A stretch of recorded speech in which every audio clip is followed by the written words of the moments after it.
Welcome to another episode with your host, Robert E. Hansen, psychic medium, author, and public speaker.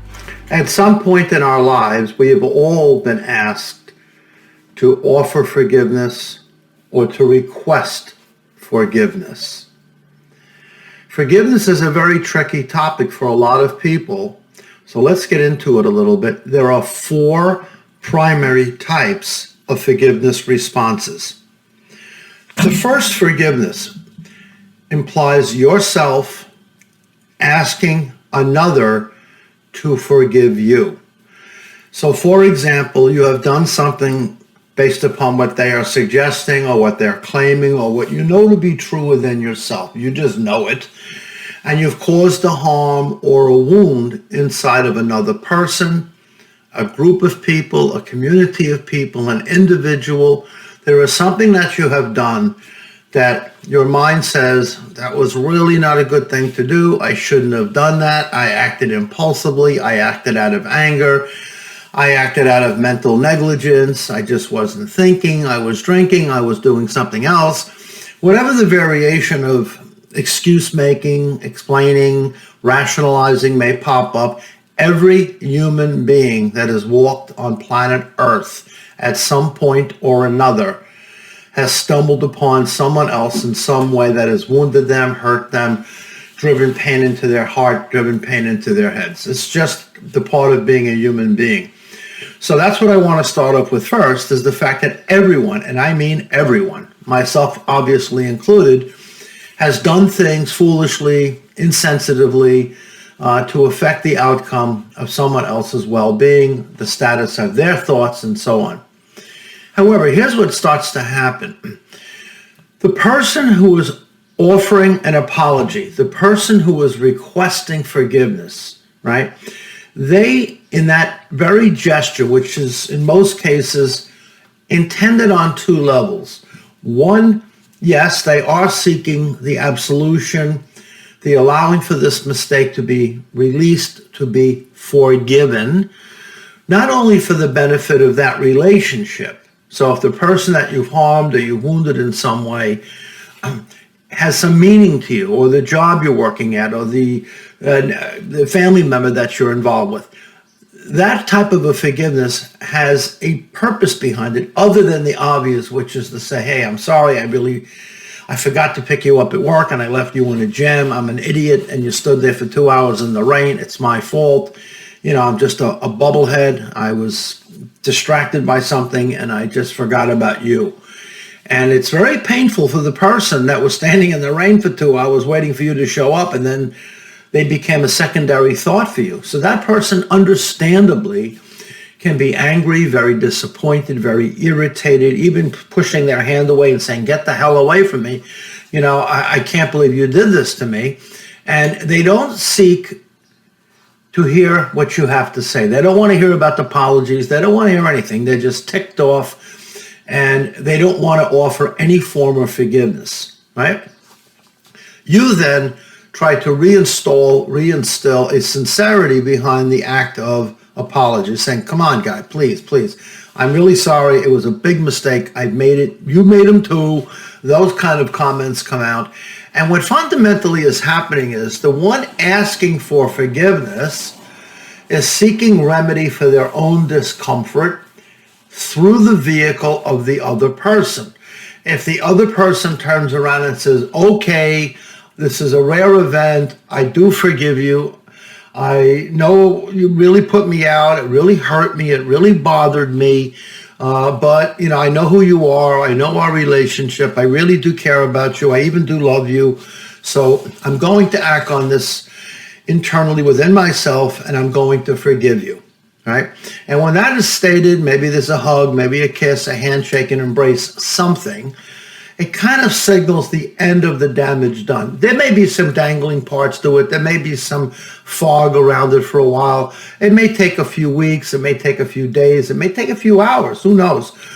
When this cloud of darkness kind of dissipates into the atmosphere and everything kind of, quote, goes back to normal.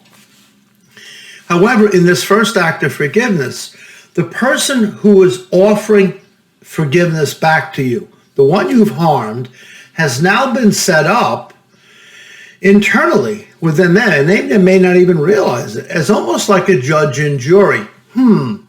I know I have this other person twisting in the wind. I know this other person did something. I have them, and now I have to decide if I'm really going to forgive them or not. That's a very powerful role to put into somebody. This is almost like a courtroom of the soul or a courtroom of the mind, where the person wounded has to kind of make a decision whether or not they're going to release the person emotionally who caused them the injury. So the person that caused the injury is almost put in a position with their head down saying, I hope you accept this, because without this, I can't move forward. I can't breathe. I know this wound is always going to be around me. I'm an idiot for doing it. And it's double painful for me because you will not necessarily let me feel released from my mistake. And that puts that person in a very, very tough spot. So when forgiveness is offered, a big part of this is not to place yourself in the position of being slave master, where your head is down, chained to the wall of this mistake, and the master walks over, meaning the one you've hurt, and decides your fate. That is not forgiveness. That is a form of control, subtly driven by the opportunity to punish someone or show mastership over someone or control over someone, dangling forgiveness out there like a carrot to a donkey, but never really offering it. So folks, please be careful of this. If you have made a mistake, you've done something wrong, and you're legitimately sorry, you can approach the person and say, look, I made a mistake. I hope you forgive me. There's nothing I can do about it. I did leave you standing in the rain. I was wrong. I'm sorry I wounded you. And anyone that is really grounded, settled, mature will understand the sincerity and feel it, right? Forgiveness number 2 is the opposite story of this. Forgiveness number 2 states that someone has wounded you. Someone has harmed you. One of your kids, perhaps your spouse, someone that you live with, a guy at work, whatever the variation might be. And you then are in a position where you have been left standing in the rain, and they come to you and they ask you to forgive them. Whoa, that's a very, very powerful role, right? We just described it in reverse before. So now this person is coming to you on the altar of your soul, kneeling down kind of, and saying, listen, I left you out in the rain. I forgot all about you. I was drinking at a bar. I lost track of time. And I know you're angry, but please, Rob, can you forgive me?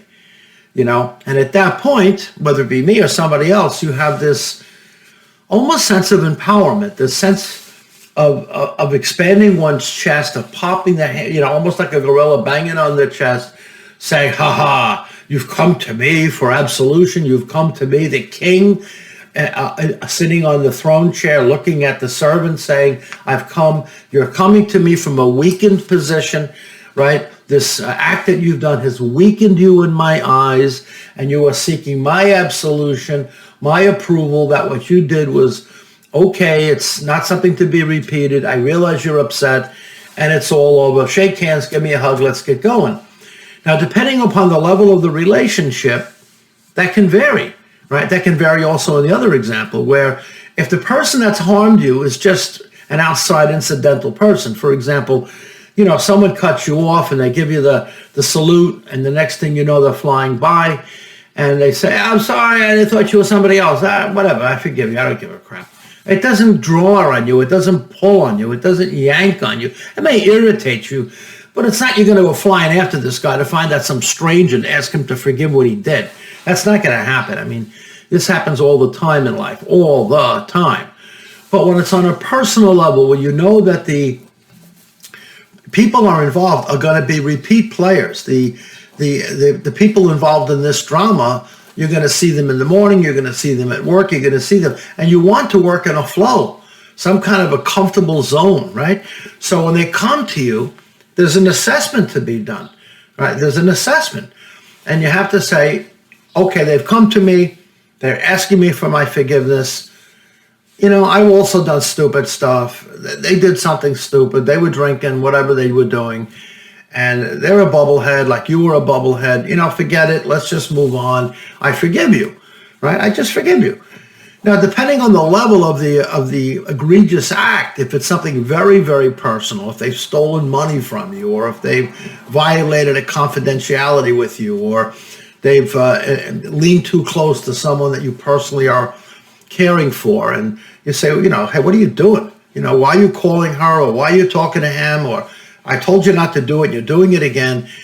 That rises a whole nother level of behavior, because the behavior is not just one that is casual and accidental. There's almost some level of pre-thought, some suggestion of there was anticipation of doing the harm. There was some kind of a blueprint mentally about how they were going to approach it. It has a little bit more of a systemic build to it. So when that person is trapped, or when that person is caught, they're not coming out of forgiveness because they genuinely see within themselves that they've done a wrong and it was a blind side of the mind. They themselves say, damn, I got caught doing this. What am I going to do now? I have to go back to my job. I can't lose my job over this, but they caught me punching my clock in 3 hours late, and I hit it, and now they're asking to fire me. And I'm asking them to forgive me because I was stupid and I was nervous and my wife would get mad at me, and I did something that I shouldn't have done, and here we are. So that sets up that person coming to you, and you have decisions to make. Now, it doesn't mean that if that person came to you and you say, listen, I forgive you for doing this, but you can't remain here. Listen, I forgive you. You seem like a nice lady or a nice guy, and you shouldn't have played with the time card. But it's just a big no-no. You went through the red light, zooming fast through a red light of our corporation policy. We can forgive you, but we can't accept you to stay here any longer. You got to go. We're giving you 2 weeks notice, pack up your office and find employment elsewhere, right? So even though forgiveness was offered and accepted, it also came with a consequence, right? It also comes with a consequence. So the first two examples are, you've done something, you go to somebody else and you ask them to forgive you, you set them up as your judge and your jury, and you're waiting for the decision of the jury. You want the verdict to be read, right? Number two, that is happening to you, and depending upon the level, and this is true in the other case as well, of course, depending on the level of the egregious effect, forgiveness, again, can be offered, but there usually is more extended circumstances that may follow up that forgiveness itself. So those are the first two. The third one is a big one for a lot of people. This one is your relationship with the unseen, what some people might call the God of your understanding, right? Whatever that might be, the universe, the heavens, excuse me, whatever your cultural background is, you may have some version of a God, some version of a higher being, something. For some of you, you may not, and that's fine. This may not apply to you. But in most cases, people have some sense of a divinity of the world, some sense of the divine. And we have done something to what we believe to be has offended that God. Now, for example, in a Christian culture or a Catholic culture, I happen to be Catholic, there are certain rules you're taught growing up in Catholic school and so on, where you're told not to do certain things which are offensive to the sight of God. For most of you, I'm sure you've heard the word sin. The word sin implies a stain or an assault or an infraction to God's light, to God's love, to God's will. It is a human frailty that is offered out to God. And at that moment, sometimes in certain faiths and religions, we have intermediary people who suggest that they represent God's will, that they have a sense of what God would ask or request or want. Perhaps a priest, perhaps a deacon, perhaps others in clergy, perhaps a rabbi, perhaps a mullah, whatever the religion may be. People often go and proselytize themselves, they prostrate themselves, and they say, "Bless me, Father, I have sinned." And they're asking for the divine, either through the priest or without the priest, or through the rabbi or without the rabbi. They are asking to be forgiven. They're asking for forgiveness. I am broken, I am human, I have made mistakes, I am imperfect in your eyes, and I'm pleading with you to please forgive me and let me move on in my life. And typically to that, if the religious person or in your own instinctive upbringing, if it's sincere and it's legitimate, you have a sense of relief, like a little bit of a weight has fallen off your shoulders, and you come to this place where you say, God has forgiven me, or you have received absolution perhaps in a confessional someplace, and the priest or whomever says, you are forgiven, go and sin no more. In other words, don't make any more mistakes, because if you make any more mistakes, you got to come back here and we got to do this all over again, and you're probably going to make mistakes because you're human, right? You're human, you're going to flaw. Now, if you're flooring with intent, and every time you turn around, you're robbing the supermarket, and then every Friday afternoon you run into a confessional and say, I'm sorry, you know, do this, don't do it again. You do it again next week and you run back. This act of forgiveness then just becomes a ritual of control and manipulation. There's nothing involved in it. But if you genuinely have made a mistake, right? I'm not talking about the rules of religion mistakes. I'm not talking about did you go to church, or did you not receive Holy Communion, or did you not observe the high holidays of the Sabbath of the Jewish faith. I'm not talking about those kind of sins. Those are externalized sins. They represent the rituals of the faith, and if you don't follow them, the faith itself says you're doing something as a no-no. I'm talking on a deeper level. It's between you and the unseen, but the felt, that which moves around you. And we know as humans, if we harm a child, harm an animal, go out of our way to be cruel, we know instinctively, that there is something egregious and something very wrong about that. And if we have still go forward and do it and then catch ourselves and say, what did I do? Oh my God, what did I do? And you throw yourself on your knees, or you clasp your hands in prayer, or whatever the case might be, and you ask for God's forgiveness, usually speaking, there will be a sense of you are forgiven, don't repeat it. And for people who really sincerely mean that they have made a mistake and seek true forgiveness, true release from this weight, they feel very peaceful and they don't go back and repeat, right? But in certain people, in certain upbringings, in certain religious circles, and I've been around them throughout my entire life, I've met people who always seem to be feeling the need to beat themselves up with a whip. They seem to make themselves feel like they need to be punished.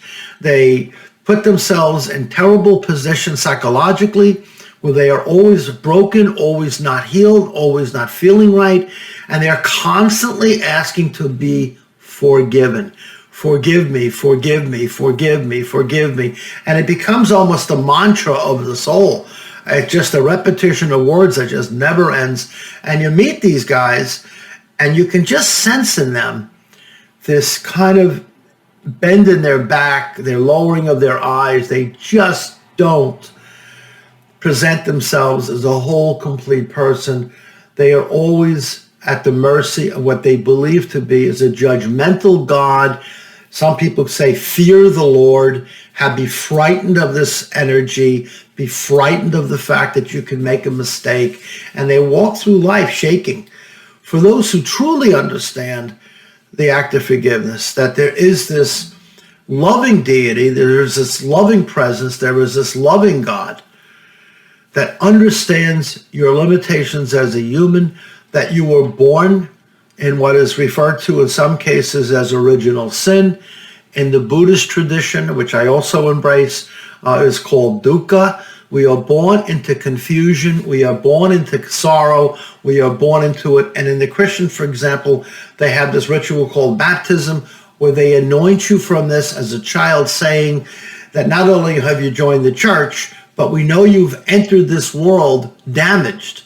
And through the purification ritual of water on the head and so on, and the oils they apply, it cleans you up and you enter as a fresh linen into the world. That's the purpose of the baptism. It's to not only make you a member of the church, but also to break you a brand new fresh cloth, clean and pristine in God's eyes, right? And then from that point, we hope, and they hope, and everybody seems to hope, that you'll always maintain this pure white cloth. But no one does, of course. No one does. And that is where the man on the cross, for example, which many people who do pray to him, he will say, Father, forgive them. They know not what they do. Meaning, humans are going to make mistakes. The key is, how many times must you make the mistake in order for it to be remedied? And some people never remedy it. And they remain constantly in the grasp of this, make a mistake, ask for forgiveness. Make a mistake, ask for forgiveness. And when people say, does God can forgiving you? Many people will say, yes, God always forgives. Because every time you do it, you're getting closer and closer to releasing yourself. So there's a lot of variations on this third type of forgiveness, where you are petitioning the divine, you're petitioning the mercy of the universe itself, and you come clean in your private moments and say, this is what I have done, this is what I have cast upon my friends and my family, what I have done, and I need to clear my heart with it, and I come to you around it. One of the examples I've often shared with people over the years, if you were born on a private island, somehow you were able to sustain yourself, all the food you need, all the water, all that good stuff, and you went out, it's almost impossible to do anything wrong, right? Unless there's someone else that's being impacted by you. What are you asking for forgiveness for? If you eat 50 coconuts a day, that's your business, right? If you're running around in your birthday suit all day, that's your business. You're not hurting anyone. You're not bothering anyone. If you curse all day, so be it. No one's offended by it. You can say, well, I'm offended by it. Well, if you weren't taught to be offended by curse words, you wouldn't even think twice about them. You would just use them, right? So forgiveness really is a perception that you are being watched by an external source who is judging your every minute of every breath of every bit of your behavior. So either that creates within you the forgiveness of pure freedom and peace, or it creates within you a continual prison cell that every morning you have to beg for a glass of water and a bit of food and say, will you forgive me today? I'm going to stumble through this next day of walking on stones. And I see people like this. I've met them. I've even met religious people who almost practice a form of self-persecution in order to appease the gods of their understanding or the God of their understanding. So the third forgiveness deals with the forgiveness between you and this entity, which we would call, with respect here, God or the spiritual realms, something along these lines.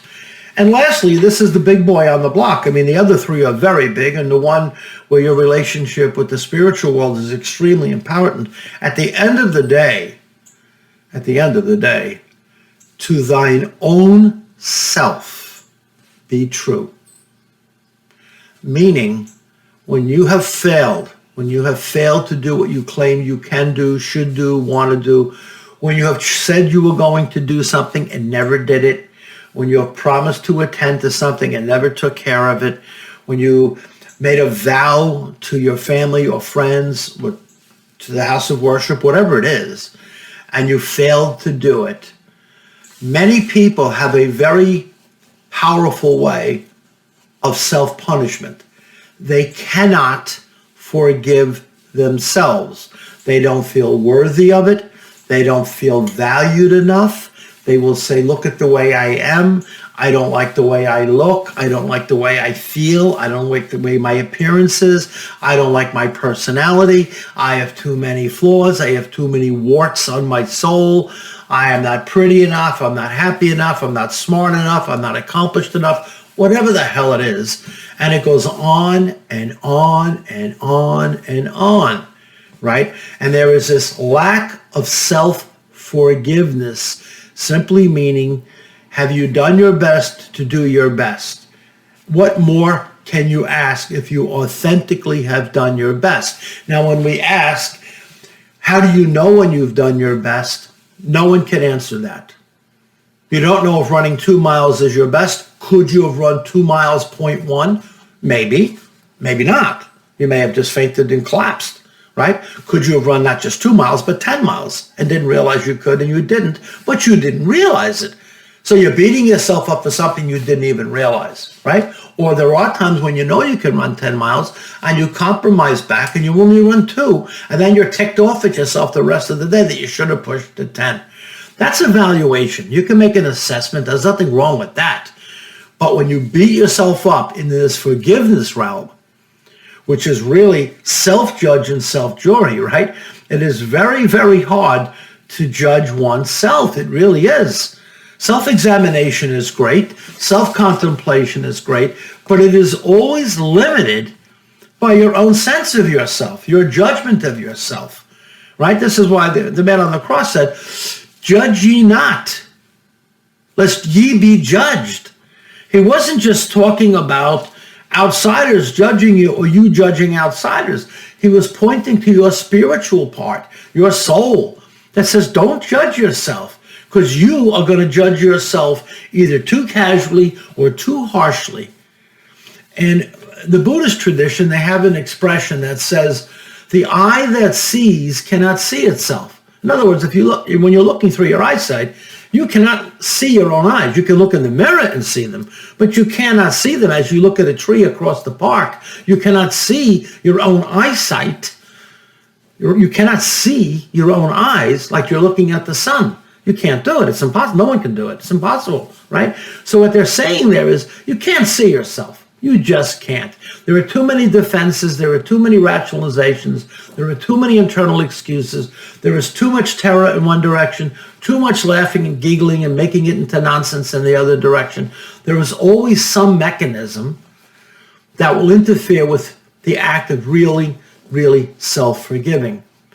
So one of the rules that's kind of, I found very comforting to me years ago, one of the spiritual axioms that I ran into so long ago, so many years ago, was that if your level of consciousness at that time, your level of consciousness at that time, that was your level of consciousness. Your experiences at that time led up to that movement. The people around you led up to it. If all those things came to play, you would repeat exactly what you did at that time. Not today, but at that time. Because if you could have acted differently, you would have acted differently. If you realized the consequences of your behavior would have driven a spike into your chest, you probably would not have done it. Unless you're driven to punishing yourself and seeking pain as a form of self-love, which is really a grossly misplaced spiritual recognition. So when you're dealing with when you're dealing with special feelings, special senses about yourself, it is a very tricky area. This is why meditation and prayer help us to calm down the activity of thought, so that when we do, quote, look at ourselves, we can see not only the flaws that we have that help us cleanse our experience spiritually, right? So they become almost like scrub brushes to point out to us where we kind of stepped off the curb, and they put us back on the sidewalk of a straight path and say, yeah, I did do that. I did do that. I did do that. I see the harm I caused myself. I see the damage that I've done. And now I don't have to do it anymore. How freeing is that? And when that comes about, a great sense of forgiveness is experienced. The thing about forgiveness is you can't buy it, you can't purchase it, you can't create it, you can't manipulate it, you can't package it, you can't give it to someone in a gift box. Forgiveness comes as a pure state of shift, like daylight becomes nighttime and nighttime becomes daylight. It simply is, and it expresses itself through the calm peace, through the ease and energy of your soul. And when you meet the others who have harmed you, you can really step back, even if they're still acting poorly. and say, Father, forgive them. They don't know what they're doing. You don't have to be around them. You don't have to associate with them. You don't have to embrace them. And if you do, you can do it with a new set of clothing on, and you can step back with compassion, love, and a tough hand. You don't have to tolerate being a doormat for anyone. You don't. And that includes yourself. Stop beating yourself up for what you should have, could have done, for what you didn't do, what you wanted to do, all that stuff. What is most important as we come to a close on this little chat is I want you to be sure that in this moment, as we're doing this talk, right here, right now, what you are doing is you are embracing your inner wisdom. We're just talking as friends, and you're starting to see how beautiful it is just to be present and not having to seek forgiveness to you asking for it or you having to offer it in this sacred moment. So forgiveness is a beautiful, beautiful spiritual tool. It's a powerful tool. It can be very controlling or it can be very freeing. And with that, my friends, I want to thank you all for joining me today.